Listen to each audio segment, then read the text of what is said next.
우리 하나님 아버지는 완전하신 분이신 줄 믿습니다. 예, 그분에게 예배드리러 오신 여러분들 하나님께서 얼마나 사랑하시겠습니까?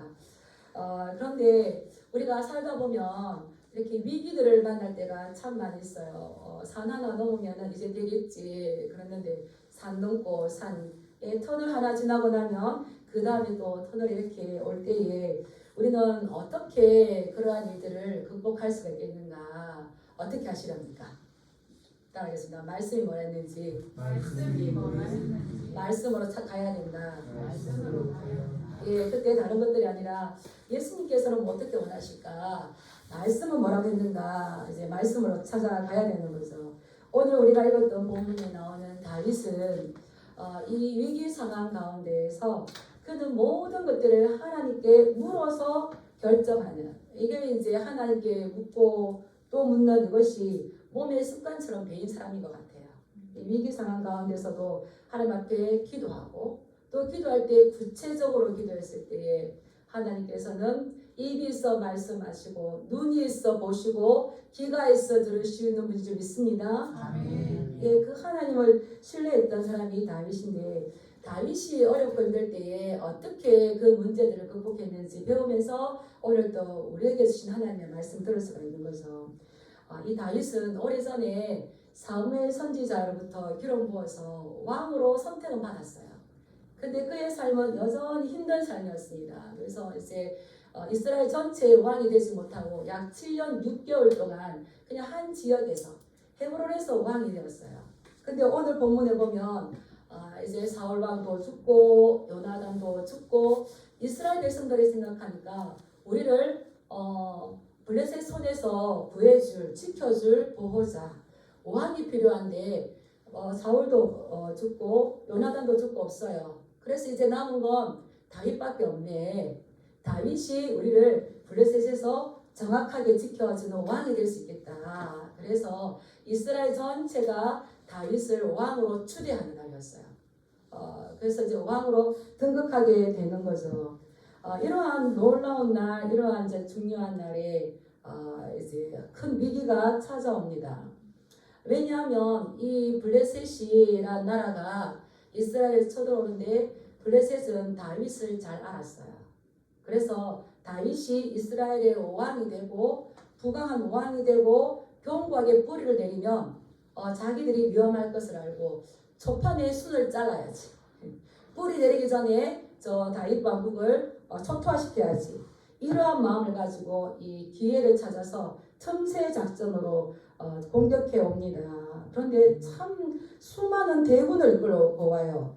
17절 말씀을 보면 이 다윗이 이스라엘의 왕으로 삼았다 하는 이 말을 듣고 블레셋 사람들이 많은 사람들을 다 모아가지고 이스라엘 향해서 쳐들어오는 겁니다.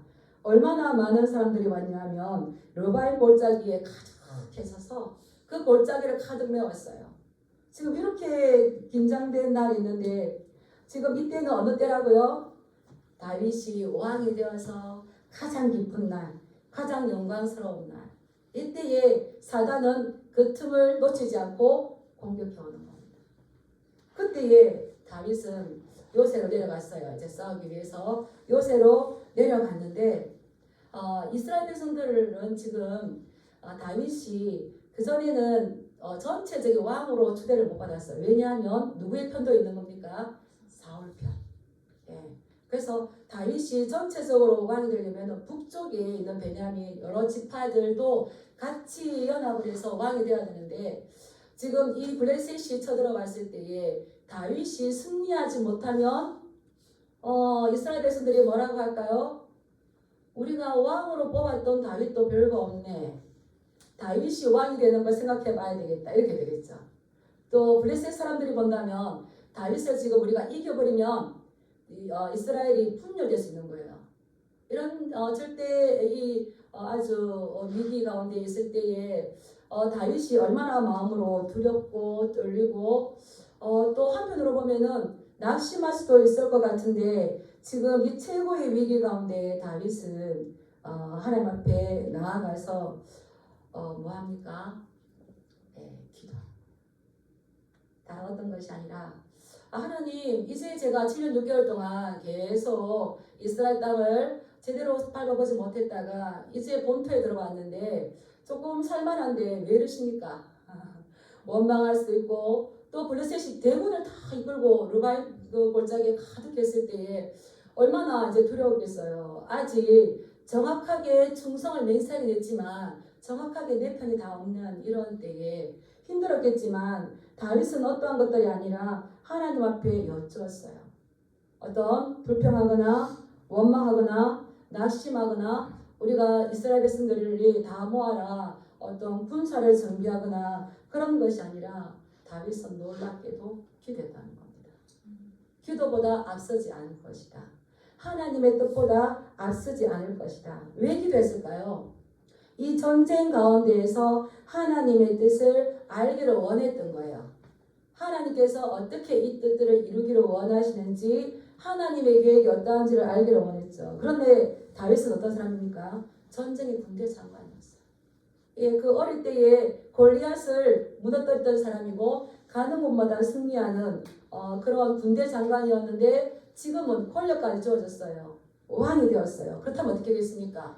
이 전쟁 앞에서 백성들에게 내가 얼마나 뛰어난 왕인지 보여주기 위해서 자기가 왕으로 판단하거나 결단하지 아니하고 겸손하게 자기 자신을 의지하지 아니하고 겸손하게 하나님 앞에 기도했다는 겁니다.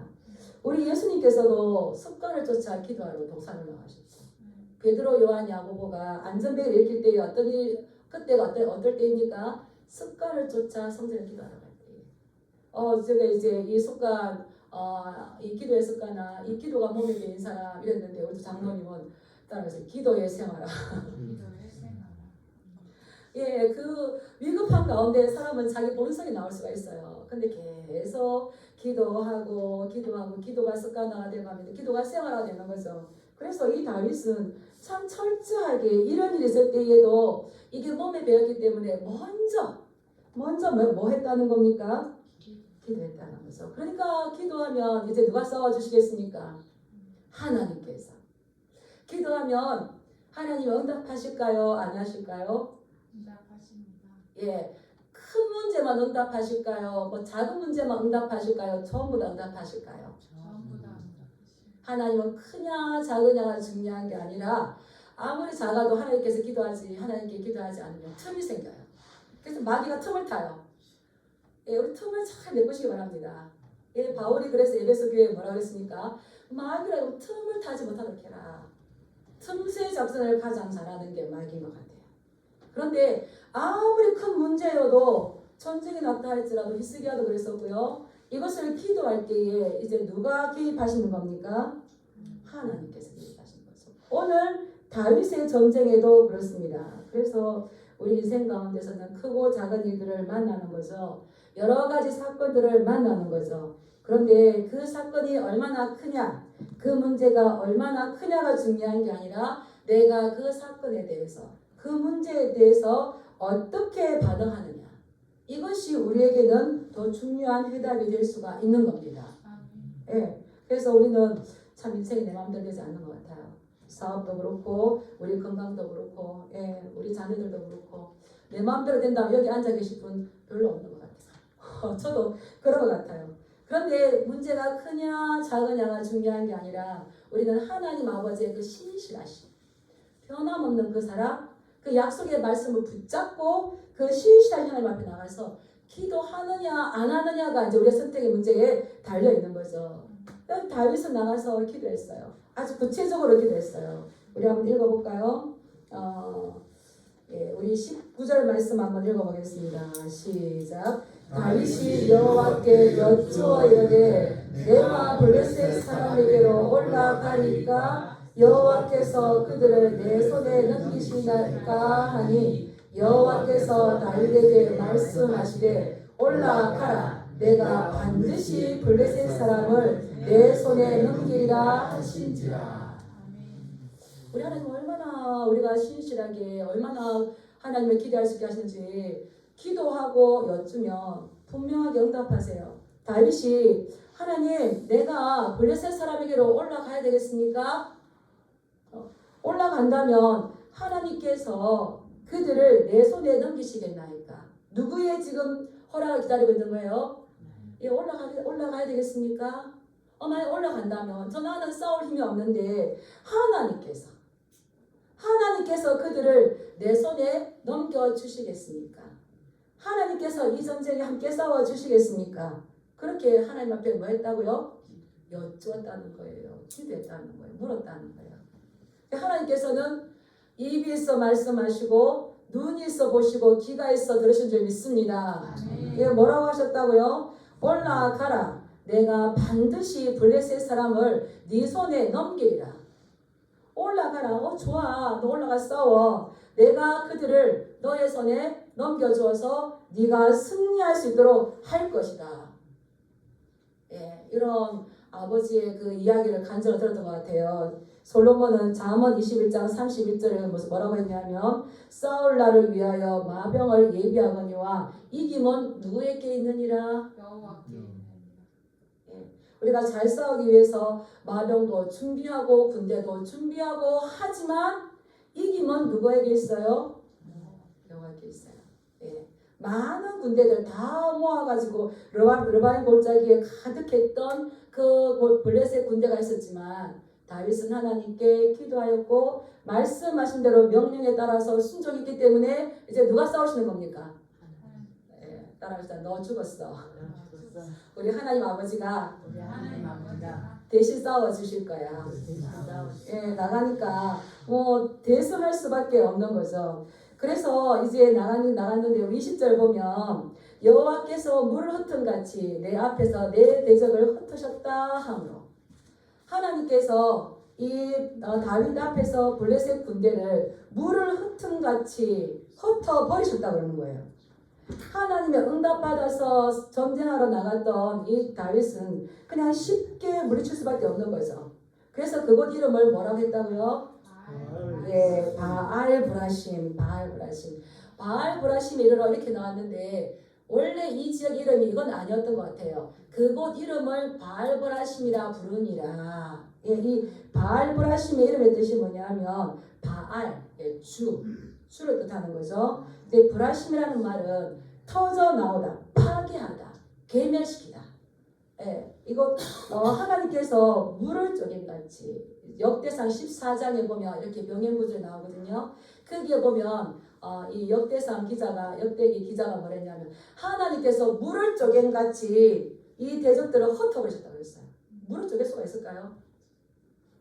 쪼개죠. 언제 그랬습니까? 홍해, 바다도 쪼개버리시는데 어떤 문제 가운데서 우리가 기억할 거는 문제를 보는 것이 아니라 문제 앞에서 나의 반응이 중요하기 때문에 나의 반응은 어디서 나와야 되는 겁니까? 말씀. 신실하신 하나님께서 말씀 가운데서 어떻게 역사하셨는가. 이게 이제 우리 믿음이 되어야 되는 거죠. 그래서 이미 홍해를 가르셔서 이스라엘 백성들이 갈 때에 마른 땅 육지로 건넜더라. 이게 하나님께서 하시는 방법이잖아요. 그래서 이 바알브라심이라는 것은 하나님께서 다윗을 위해서 마치 성난 홍수처럼 대적들을 완전히 휩쓸어 버리시고 파괴하겠다는 거예요. 그래서 이 바알을 우상들을 초토화시킨 곳이 바알브라심. 누가 이렇게 하셨다고요? 하나님께서. 누구에게? 다윗에게. 이렇게 쉽게 무찌를 수 있도록 하나님께서 하셨다는 거죠. 우리 사무엘상 2장 10절 사무엘상은 하나님께서 그 마음을 누구에게 두냐를 보신다고 그랬잖아요. 우리 사무엘상 2장 10절 한번 읽어보겠습니다. 시작. 여호와를 대적하는 자는 산산이 깨어질 것이라. 하늘에서 우레로 그들을 치시리로다. 여호와께서 땅끝까지 심판을 내리시고 자기 왕에게 힘을 주시며 자기의 기름 부음 받은 자의 뿔을 높이시리로다. 우리가 싸우는 것이 아니라 이 한나의 노래예요. 여인의 노래예요. 여호와를 대적하는 자를 어떻게 하신다고요? 초토화시킨다요. 산산이 깨어질 것인데 왜 우리가 지금 지상에서 티격태격 싸우고 있는데 하나님은 공중전으로 하늘에서 우레로 그들을 치시리니. 그래서 우리가 싸울 방법이 없다고 우리 힘이 약하다고 절대 실망하시면 안 됩니다. 하나님은 어떻게 하신다고요? 공중전으로 그들을 치시고 자기 왕에게 힘을 주시고 자기의 기름 부음 받은 자의 뿔을 높여주면 자기의 왕에게 우리는 왕 같은 세상 좀 있습니다. 우리가 지속적으로 왕이라고 했잖아요. 상속자. 그래서 그때 당시 이스라엘 백성들을 왕에게만 주는 게 아니라 이게 나의 말씀을 삼았을 때 하나님께서 나에게 힘을 주시는 거예요. 그래서 우리가 이길 수 없을 때에 하나님께서 누가 내 자녀, 다시 말하면 누가 내 새끼 이렇게 하면서 어깨에 힘을 놓고 이제 오시는 거죠. 그래서 하늘에서 우레로 그들을 칠 때 그들을 산산이 쪼갰는데 지금 그러한 일들이 일어났다는 겁니다. 그래서 그 결과가 어떻게 됐습니까? 우리 21절 읽어볼까요? 시작. 거기서 블레셋 사람들이 그들의 우상을 버렸으므로 다윗과 그의 부하들이 치우니라. 네.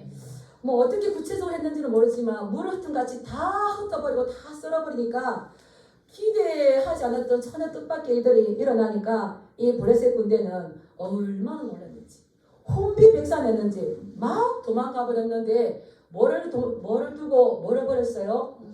우상. 이스라엘 백성들이 전쟁에 나갈 때에 하나님의 법궤를 가져가면 이길까봐 전쟁에 승리할까봐 이 미신적인 거죠. 불신자들도 이방인들도 우상을 가지고 왔어요. 왜 가져왔을까요? 어떻게 가져왔을까요? 이비스도 말을 못하고 눈이도 보지 못하고 귀가 듣지 못하고 누가 짐을 짐짝처럼 메고 가야 된다고 했어요. 이 우상을. 근데 전쟁하기 전에는 오늘 다윗의 이 왕위를 이제 초토화시킬 거야. 이러면서 메고 왔는데 전혀 뜻밖의 하나님께서 싸우시니까 누가 이겼어요. 그래서 혼비백산에서 도망가는데 뭐까지 보내고 갔다고요? 네, 그들의 우상. 그 짐짝을 어떻게 메고 가겠습니까? 이 21절에는 그 버렸으므로 다윗과 그의 부하들이 치우니라. 이 다윗이 그 블레셋 군인들이 버리고 갔던 우상들을 많은 우상들을 버렸다고 치웠다고 되어 있는데 역대상 14장 12절 말씀 한번 볼까요? 역대상 14장 12절 말씀 보면 같이 한번 읽어보겠습니다. 시작. 블레셋 사람이 그들의 우상을 그곳에 버렸으므로 다윗이 명령하여 불에 사르니라. 얼마나 하나님께서 기뻐하는 일이에요. 블레셋 사람들이 그들의 우상을 버렸는데 다윗이 어떻게 하라고 명령했다고요? 불에 태워버려라. 불에 삶아버려라. 아예 한 적도 없이 없애버리라고 명령했다는 겁니다. 이제 이스라엘 백성들이 엘리 제사장 시대에 나가서 블레셋과 싸울 때에 이스라엘 백성들이 가지고 나갔던 언약궤를 블레셋에게 뺏겼어요. 블레셋 군대는 어땠습니까? 이거는 이제 우리가 여호와의 법궤를 뺏었다, 그 나라를 이겼다 하면서 막 가져갔어요. 그 법궤를 가지고 가서 그 이겼다는 전리품으로 가져가서 어디에 놔뒀습니까? 다곤 신전에 놔뒀어요. 이제 고대 시대의 전쟁은 나라와 나라의 전쟁이 아니라 신과 신의 전쟁이에요. 그래서 이스라엘이 졌다는 거는 하나님이 졌다는 거예요. 그래서 이 블레셋이 이스라엘이 별거 아니네, 우리 신이 다곤 신이 이스라엘의 신을 여호와를 이기겠어, 이런 마음을 가지고 다곤 신전에다가 법궤를 놔뒀어요.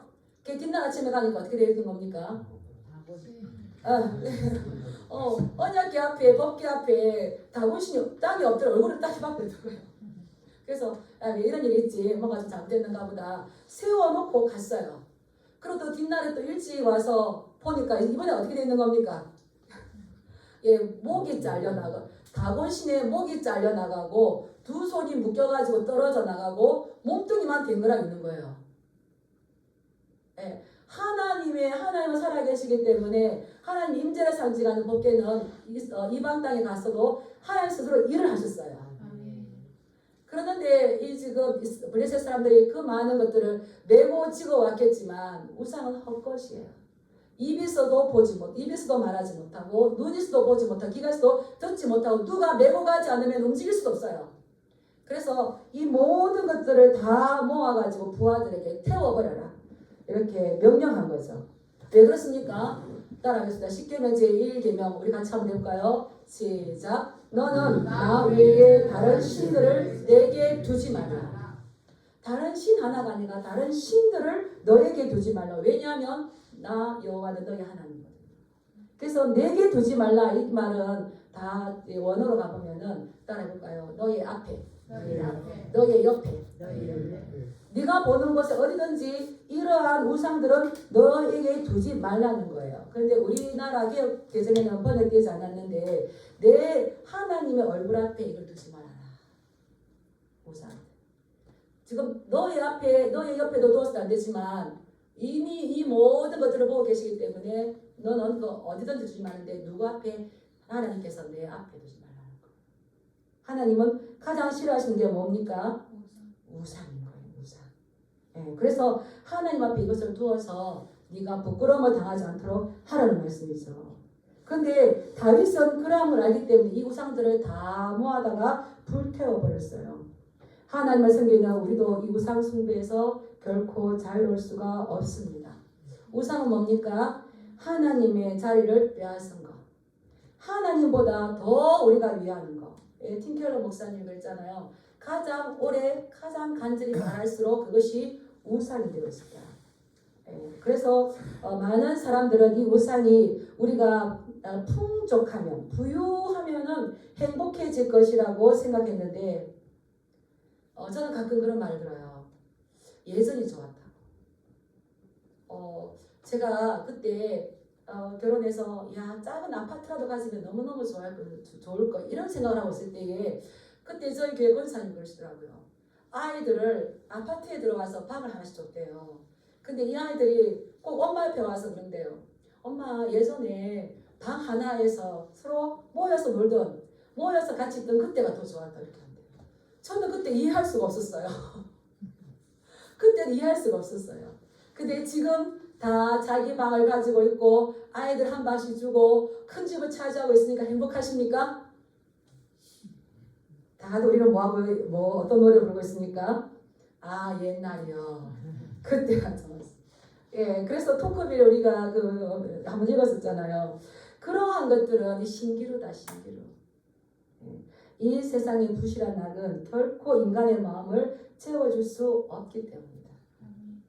이 세상의 부실한 것들, 약한 것들, 우리가 든든하게 믿고 있었지만 그러한 것들이 우리 마음의 안정감을 채워줄 수가 없는 겁니다. 왜 이 시대가 삶이 우울해지고 힘들어합니까? 왜 그렇습니까? 따라하겠습니다. 이 세상에 부실한 낙에 나의 삶을 쌓아 올렸다. 이 세상을 의지하면 안 되는 겁니다. 왜 그렇습니까? 이 세상이 망할 때 같이 망해요. 이제 제가 이 설교를 할 수 있는 게 제가 20대, 30대 때 이 설교를 하면 안 먹게 될 것 같아요. 안 죽을 것 같고 불가능이 없을 것 같은데 그러면 이게 안 맞는 거죠. 근데 이제 우리가 이렇게 인생을 살아보니까 정말 그렇구나. 정말 그렇구나 느끼지 않습니까? 그래서 우상은 뭐냐? 헛된 거예요. 헛된 거. 헛된 거. 이 부실함, 이 바람을 잡으는 거. 근데 자꾸 그래서 록펠러에게 그랬다고 그러잖아요. 얼마만큼 더 벌어야 행복하시겠습니까? 뭐라고 그랬다고요? 지금보다 조금만 더. 항상 지금보다 조금만 더. 그래서 돈 벌어놓고 교회 가야지. 애들 키워놓고 교회 가야지. 내가 건강 찾고 교회 가야지. 아닙니다. 그것은 부실한 낙입니다. 지금 바로 지금이 은혜 받을 만한 때요. 지금의 구원의 날인 줄 믿습니다. 이 기회를 놓치면 안 돼요. 근데 사탄은 자꾸 기회를 쳐들어줘. 기회. 지금 안 해도 괜찮아. 지금 네 바쁘잖아. 오늘 말고 내일. 근데 이 다윗은 그러한 우상을 다 모아다가 다 태워버렸어요. 그래서 이 바울도 이 우상에 대해서 경고의 말씀을 주셨는데 우리 골로새서 3장 5절 말씀 한번 읽어볼까요? 시작. 그러므로 땅에 있는 지체를 죽이라. 곧 음란과 부정과 사욕과 악한 정욕과 탐심이 탐심은 곧 우상 숭배니라. 그러므로 너희는 땅에 있는 지체를 죽여라. 음란과 부정과 사욕과 악한 정욕과 탐심 이것을 다 통틀어 주는 뭐라 그럽니까? 따라하십니다. 죄. 그 중에서 탐심은 뭐라 그랬어요? 우상 숭배. 우상 숭배는 탐심은 더 가지려고 하는 이 마음. 이거는 나쁜 정도가 아니라 하나님께서 가장 싫어하시는 우상 숭배라고 꼬집어서 말했던 거예요. 우리는 땅에 있는 지체, 땅에 있는 것들을 더 가지려고 하는 것, 지금 나에게 주신 것에 만족하지 못하는 것들, 이러한 것들이 점점 자라면 우상 숭배가 되었는데 이 우상 숭배 너를 위하여서 새긴 우상을 버리고 그래서 이 다윗은 이 블레셋 사람들이 자기를 위해서 가진 그 가짜 신을 전부 다 모아서 불태워 버린 것처럼 하나님께서 얼마나 기뻐하셨을까요? 그렇다면 우리도 하나님의 기쁨 되게 축복합니다. 내 속에 있는 이렇게 하나하나 올라오는 이 우상 숭배와 같은 우상과 같은 이런 것들이 있어요. 그것을 하나하나씩 불태워버리고 소멸시켜버리고 버려야 될 줄 믿습니다. 예. 이렇게 해서 했으면 얼마나 좋아요. 얼마나 좀 좋겠는데 위기는 또 찾아옵니다. 이제 다시 두 번째 블레셋 군대가 쳐들어옵니다. 우리 22절 말씀 한번 읽어볼까요? 시작. 블레셋 사람들이 다시 올라와서 르바임 골짜 위에 가득한지라. 예. 이제 혼비백산에서 도망갔던 그들이 첫 번째 우리가 너무 준비 없이 나갔었어. 다윗이 어떻게 나올지를 우리가 몰랐기 때문에 실패했는데 이제 다시 두 번째 더 전열을 가다듬고 나가서 우리가 실패했던 명예를 회복해야 돼. 그러면서 다시 나왔습니다. 이들은 다윗을 이기면 된다고 생각했었는데 그래서 무기도 있고 군대도 많이 있고 충분히 승리할 수 있는 이 조건이 되기 때문에 이번에는 나가서 다윗을 정말 우리가 이기고 돌아올 것이라고 했지만 그러나 그들은 몰랐던 게 있죠. 다윗 뒤에는 누가 있는 겁니까? 예, 사무엘상에서는 그걸 뭐라 그럽니까? 따라하시다. 만군의 여호와 하나님. 만군의 여호와. 예, 일어나 걸어라 내가 새 힘을 주리라. 우리 뒤에는 누가 있을까요? 내가 그 문제와 싸우는 것이 아니라 우리가 기도할 때에 만군의 여호와 하나님께서 뒤에 군대 장관이 되셔서 버티고 계시는 거예요. 블레셋 군인은 이거를 몰랐지만 다윗은 이것을 알았어요. 그래서 또 다윗은 어떻게 합니까? 23절 한번 읽어볼까요? 시작. 다윗이 여호와께 여쭈니 이르시되 올라가지 말고 그들을 뒤로 돌아서 뽕나무 숲을 맞은편에서 그들을 기습하되. 네, 그리고 또 이제 23절 한번 읽어보겠습니다. 시작. 뽕나무 꼭대기에서 24절 뽕나무 꼭대기에서 그런 것은 소리가 들리거든 곧 공격하라. 그때에 여호와가 너보다 앞서 나아가서 블레셋 군대를 치리라 하시니라. 저는 이 말씀 때문에 너무 감격스럽고 너무 놀라워요. 이미 다윗은 블레셋의 1차 공격 때 이겼었어요. 그러면 다시 쳐들어오면 이제 자기가 충전합니다. 할 수 있다는 힘도 있습니다. 그러면 어떻게 할까요?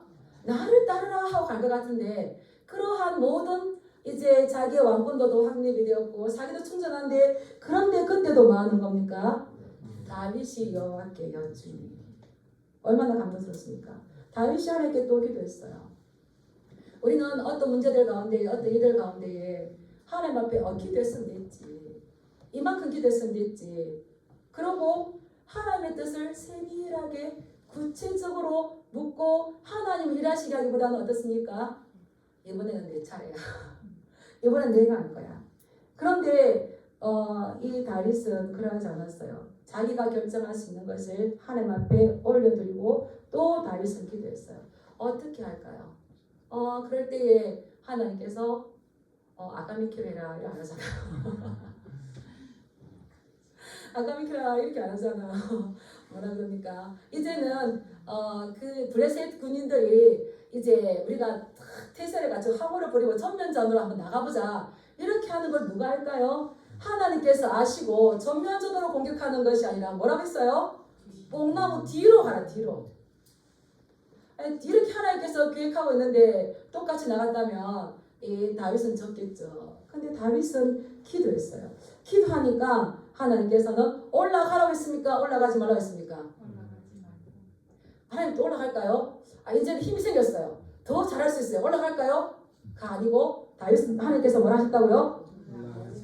올라가지 말고 그들 뒤로 돌아서 뽕나무 숲을 맞은편에서 숨어 있다가 어디서 뽕나무 꼭대기에서 그런 걷는 소리가 들리거든 공격해.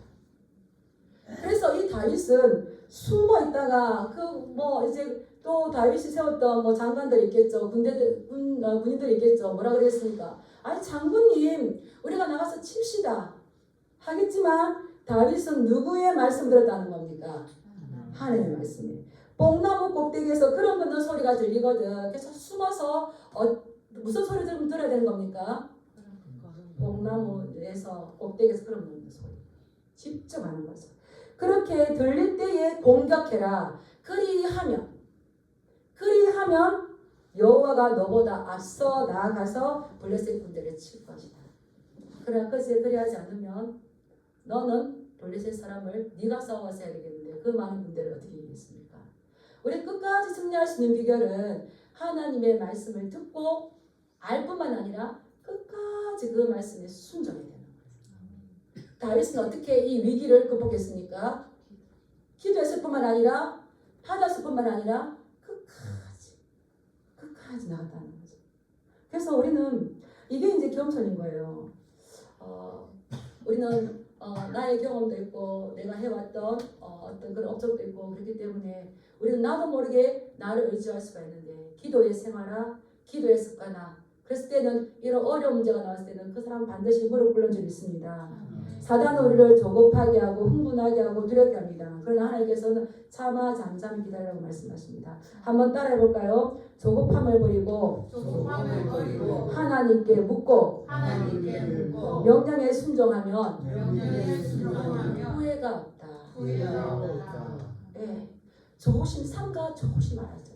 계속적으로 삼가 조심하라. 그렇게 했을 때는 후회함이 없는데 싸울 나를 위하여 마병을 예비하거니와 이님은 여호와께서를 전적으로 의지하면서 그분의 신실하심을 의지하면서 하나님 쳐들으면 어떡해요. 그래도 참아 기다리고 뽕나무 꼭대기에서 그런 분들 소리가 들릴 때까지 이들은 어떻게 되는 겁니까? 공격태세를 갖추고 있지만 아직 행동하면 안 되는 거예요. 뽕나무 꼭대기에서 그런 분들 소리가 들릴 때 그때에 공격해야 되는 겁니다. 우리는 하나님 아버지의 확실한 응답을 받고 실행해야 될 줄 믿습니다. 그래서 우리가 무엇보다 중요한 게 뭘까요? 하나님 음성 듣는 거예요. 기도하는 거예요. 기도보다 앞서지 마시길 축복합니다. 하나님 음성보다 앞서지 않길 축복합니다. 내 바람에 나가면 안 되는 거죠. 그때에 하나님께서 명령하신 대로 이제 다윗은 나가 싸웠어요. 그러니까 뭐 이길 수밖에 없는 거죠. 하나님께서 가르쳐 주신 대로 하면 승리 못할 일이 없는 겁니다. 어떻습니까? 뭐 시원 주먹기고 땅 짚고 헤엄치기와 같은 거죠. 그래서 이 다윗은 블레셋 군대를 물리쳤을 뿐만 아니라 우리 25절 말씀 한번 읽어볼까요? 시작. 이에 다윗이 여호와의 명령대로 인하여 블레셋 사람을 쳐서 게바에서 세길까지 이르니라. 오히려 더 블레셋 영토도 쭉 들어가서 그 본토까지 빼앗고 150년 동안 블레셋과 이스라엘의 계속적인 그 블레셋의 위협 가운데에서 삼손도 해결하지 못했던 것, 사울도 해결하지 못했던 것, 단 2번의 전쟁을 통해서 누가 해결했던 겁니까? 다윗이 해결했어요. 그렇다면 우리가 이 위기 가운데서 다윗을 통해서 배울 수 있는 건 다윗이 기도했고 말씀에 순종했었고 그 명령에 따라 나갔었고 그리고 그들이 있던 우상을 다 버렸던 것. 이 일들을 누가 하셨다고요? 하나님께서. 우리에게도 기도의 특권을 주셨잖아요. 예수 그리스도께서 습관을 쫓아 기도하셨는데 우리도 기도해야 되지 않겠습니까? 이미 예수님도 우리의 것이고 말씀도 우리의 것이고 성령님도 우리에게 주셨어요. 그렇다면 우리가 가장 기초적인 삶, 그리스도인 되어서 가장 기초적인 삶은 뭘까요? 기도의 삶, 내 마음속에 있는 우상을 타파하고 그리고 하나님의 말씀에 순종하는 이 삶이 되었을 때에 하나님께서 우리를 또 넉넉하게 승리하게 하시지 않겠습니까? 이러하게 우리도 그 승리를 예수 그리스도께 올려드리는 저와 여러분들에게 주님의 이름으로 축복합니다. 네, 기도하겠습니다.